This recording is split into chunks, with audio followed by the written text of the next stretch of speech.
we go. So there's a story in the Lotus Sutra. There's actually lots of stories in the Lotus Sutra, fables and parables and analogies to help people understand some of the Buddhist teachings. And this particular story is about a jewel that is sewn into the coat of a man.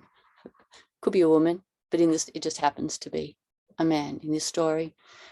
And the story is being told by some of the Buddha's disciples to express how grateful they are to him for the teachings, that up until that point, they'd only understood the teachings a little bit, and they still felt very restless in their lives. But having heard this particular discourse, they now felt that they really understood the Buddha's teachings and were going to be able to carry that forward and be at ease and be of benefit to the world and attain Buddhahood, which was the way people spoke about it at that time. So the story goes like this, that there was a man who was kind of having trouble in his life, finding life somewhat difficult, and he visited a wise friend.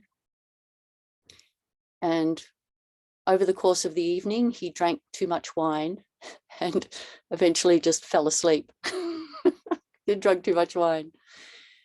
And his good friend, the wise friend, when he needed to leave and travel somewhere, but he didn't want to leave his drunken friend just with nothing. And so he took a beautiful jewel and sewed it into the seam of the man's coat, hoping that the man would find that jewel when he woke up and would be able to exchange it for the things that he needed so that his life would not be so difficult, because he was a poor man. But when the man woke up, he didn't notice the jewel in his coat. He was bleary-eyed and he was stressed, and he went about his travels trying to make ends meet, trying to find enough work to buy the food that he needed and trying to find shelter. And his life was difficult, and it went on like that for many years as he roamed about. And then many, many years later, he bumped into this good friend again, this wise man. And the wise man was kind of confused to see the disheveled state he was in and said, "But why did you not do something with the jewel that I sewed into your robe, into your coat?" And the man didn't realize that this jewel was there. And so he finds the jewel in his coat and is able to get the things that he needs, buys the things he needs, and acquire the things he needs to have a more peaceful life. So that's the story. And quite often in these old stories, wealth and poverty were used this way. Poverty is not understanding the Buddhist teachings or not understanding reality. And wealth is being at ease and understanding the Buddhist teachings, embodying those teachings. We probably wouldn't use that analogy so much today, because I think we often tend to associate wealth with not necessarily something great. Often wealth we associate with overindulgence and maybe exploitation and bad for the environment, so we probably wouldn't quite use that analogy so often today, but if we understand in the story, this is how the analogy is used. So I think this is kind of like a poignant, sort of almost sad image of a precious jewel sewn into someone's coat, and they don't know it's there, and they're wandering about, struggling, without realizing they have something precious. And this preciousness we could think of as Buddha nature, realizing that each of us is already perfect, none of us are tainted or stained. We might have erroneous views and mistaken views, but we're not in essence. There's nothing wrong with us. In essence, there's nothing wrong with us, nor with anybody else. That Buddha nature pervades the whole universe. So that's one way of thinking of this jewel, is realizing that. We can also think of the jewel as our capacity to be aware of our awareness, just a simple act of being aware. And I was thinking about this during the night, actually, last night. I woke up in the middle of the night with a couple of things on my mind. Someone I know in the United States disclosed something to me. And I'm on the other side of the world. And I woke up in the night trying to work out what are my responsibilities in relation to this disclosure.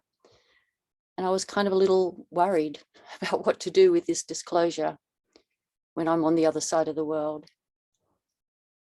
And the other thing that also was on my mind is that I found out that I need to file my US taxes. I don't need to pay taxes, but I need to file them. And that's kind of like not my favorite thing to do, bureaucracy. And so that kind of was on my mind. And I thought about this image of the jewel in the robe. And I thought to myself, right in this moment, here in the middle of the night, with these two thoughts on my mind, where's the jewel? Where's the jewel right now? And it was kind of nice. I just switched my attention to just following my breath and hearing. There was a bit of traffic late in the night, like in Canberra, you know, cars do that kind of hooning around where they get their cars and go really fast in circles and make screechy sounds. I could hear that in the distance.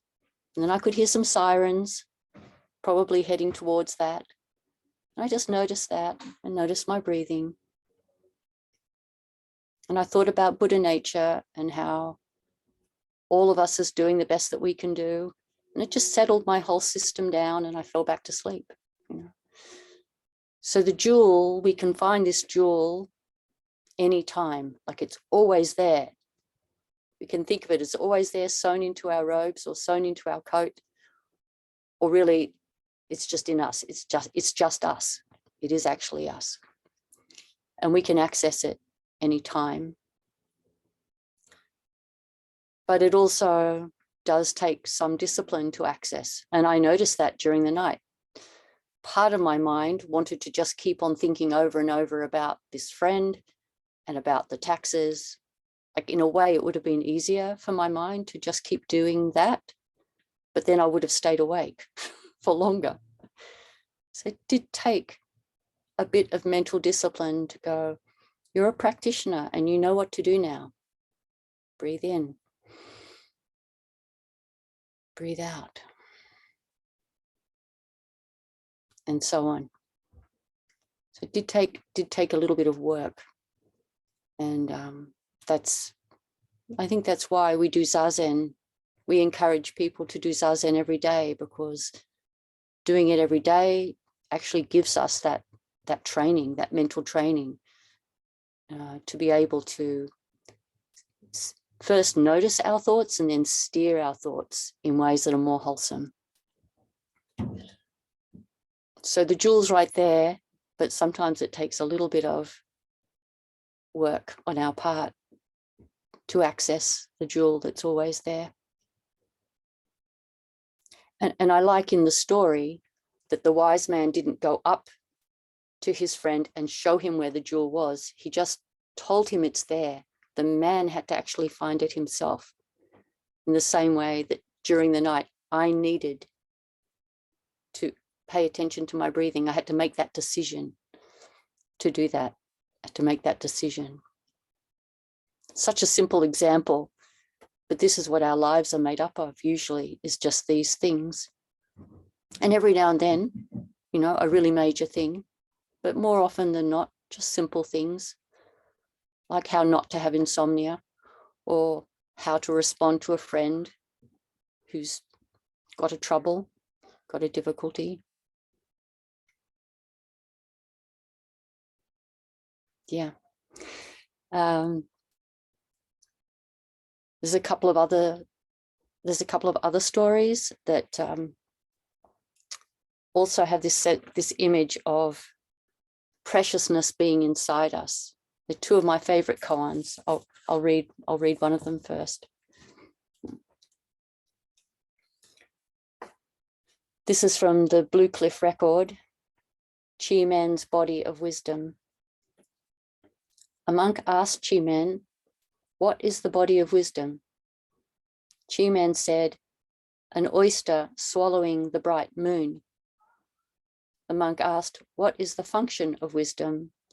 Chi Men said, "A rabbit getting pregnant." This was one of the koans that we have studied in our koan class on Saturdays. And there's something so beautiful about this image of an oyster. The story goes that the pearl inside an oyster is going to be bigger and brighter if the oyster had the opportunity to rise up to the surface of the water during a full moon and open itself and let the moonlight in. And if an oyster can do that, can open up and let the moonlight in, it will grow a beautiful pearl. I just think that's so beautiful, because oysters are kind of not really beautiful to look at. They're not like, I know, a conch shell or a nautilus or one of these sort of shells that we think of as very beautiful. They're kind of ugly and they're scruffy looking. They're scruffy, they're sharp and grey and black, and they're not really very attractive. But the thought of them coming up and elegantly opening up and letting the moonlight in, it's just such a beautiful image. So that was the response that the teacher gave to the question, what is the body of wisdom? So maybe we could say that the wisdom is seeing that the moon, which is a symbol of, awakening, purity, enlightenment, that we can open up and let that light into us. We can actually have that inside us, as in like a pearl. That the pearl is there, just like the jewel sewn into the robe or sewn into the coat. The pearl is in the oyster. And then in the second part of that koan, the monk asks, what is the function of wisdom? And the teacher replies, a rabbit getting pregnant. And the mythical story about rabbits in China in relation to this koan is that similar to the oysters, the rabbits would go out into the field on a full moon and open up their mouths and swallow the moonlight. And in doing that, they would get pregnant with their babies. And they'd have more babies if they were able to go out, under a bright, cloudless sky and open up their mouths and swallow the moonlight. And there's something lovely about that. It's so kind of down to earth and practical. Being pregnant and having babies is kind of about as fundamental and lifelike as you can kind of get. It's very, very grounded sort of a thing. And rabbits are also we also think of rabbits as fairly ordinary animals. They're not like lions that we think of as majestic. They're just rabbits. So we can think of ourselves as just like rabbits, but we can look up at the moon and take in the moonlight.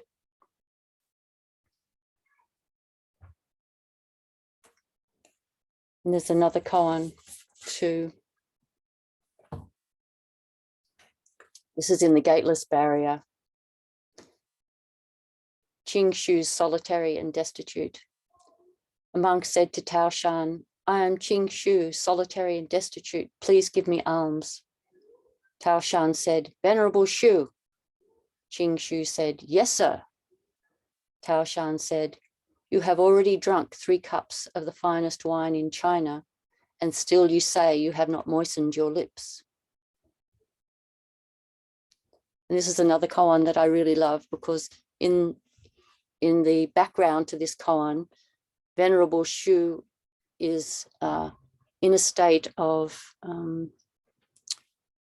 a bit like what's called the dark night of the soul, sometimes in Christian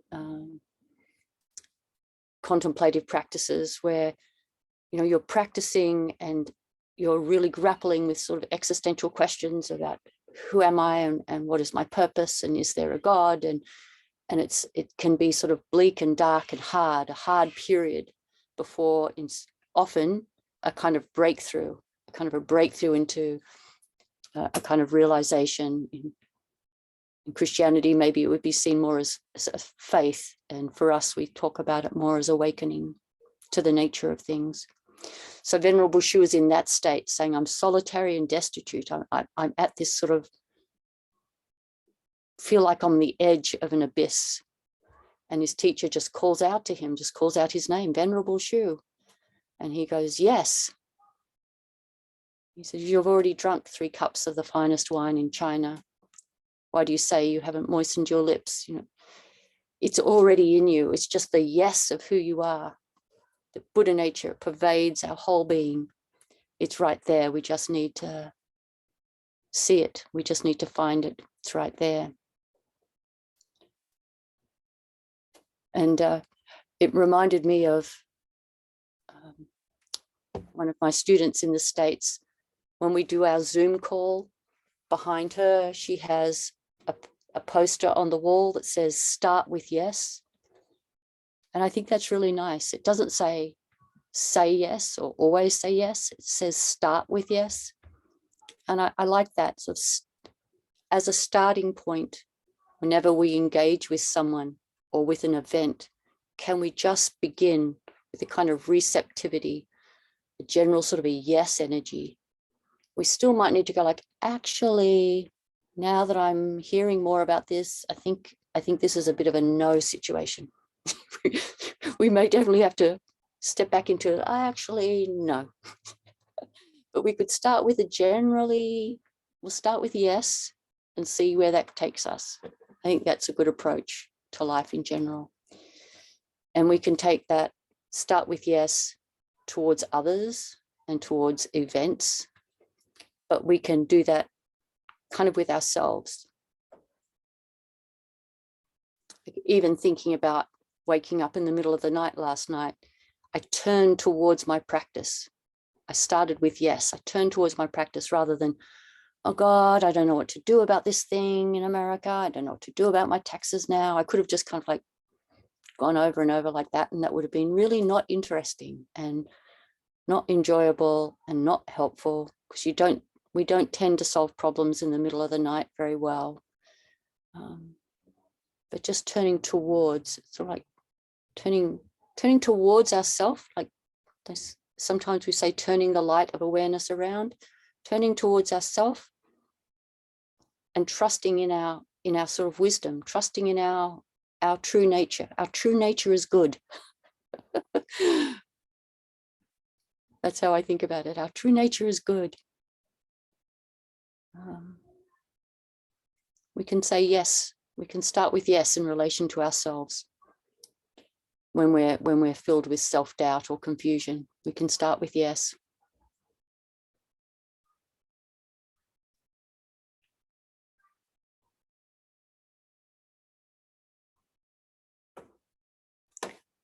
I think they were the main things that I wanted to say.